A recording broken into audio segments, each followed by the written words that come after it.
Kozhikode medical കോളേജിലെ അത്യാഹിത വിഭാഗത്തിലെ അറ്റകുറ്റപ്പണികൾ പാതിവഴിയിലാണ്. തീപിടുത്തമുണ്ടായി 2 മാസമാകാറായി. എന്നിട്ടും ഉപകരണങ്ങൾ മാറ്റി സ്ഥാപിക്കുന്നതടക്കം ഇഴഞ്ഞു നീങ്ങുകയാണ്. സുരക്ഷാ പരിശോധനകളടക്കം പൂർത്തിയായാൽ മാത്രമേ PMSSY ബ്ലോക്ക് രോഗികൾക്ക് തുറന്നുകൊടുക്കാൻ സാധിക്കുകയുള്ളൂ. മെയ് 2-നാണ് PMSSY ബ്ലോക്കിലെ അത്യാഹിത വിഭാഗത്തിൽ തീപിടുത്തമുണ്ടായത്. തീ നിയന്ത്രണ വിധേയമാക്കി പ്രവർത്തനം പുനരാരംഭിച്ചപ്പോൾ 4 ദിവസം കഴിഞ്ഞ് വീണ്ടും തീപിടുത്തമുണ്ടാവുകയായിരുന്നു. തുടർന്ന് അടച്ചിട്ട ബ്ലോക്കിലെ പണികളാണ് ഇഴഞ്ഞു നീങ്ങുന്നത്.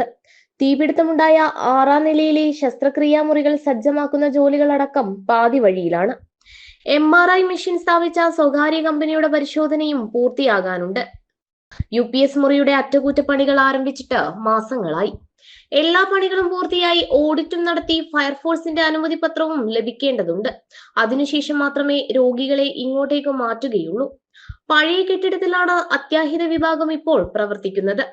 അതീവ സുരക്ഷ ഉറപ്പുവരുത്തേണ്ട സ്ഥലത്ത് 2 പ്രാവശ്യം തീപിടുത്തമുണ്ടായത് വലിയ വിമർശനത്തിനും പ്രതിഷേധത്തിനും ഇടവരുത്തിയിരുന്നു. കരാർ കമ്പനിയെ പഴിചാരാനുള്ള നീക്കമാണ് ആരോഗ്യവകുപ്പ് നടത്തിയിരുന്നത്. എന്നാൽ നടത്തിപ്പിലെ വീഴ്ചയാണ് അത്യാഹിതത്തിന് ഇടയാക്കിയതെന്നാണ് കണ്ടെത്തൽ.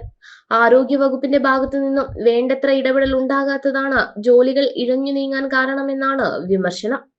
ജനം, കോഴിക്കോട്.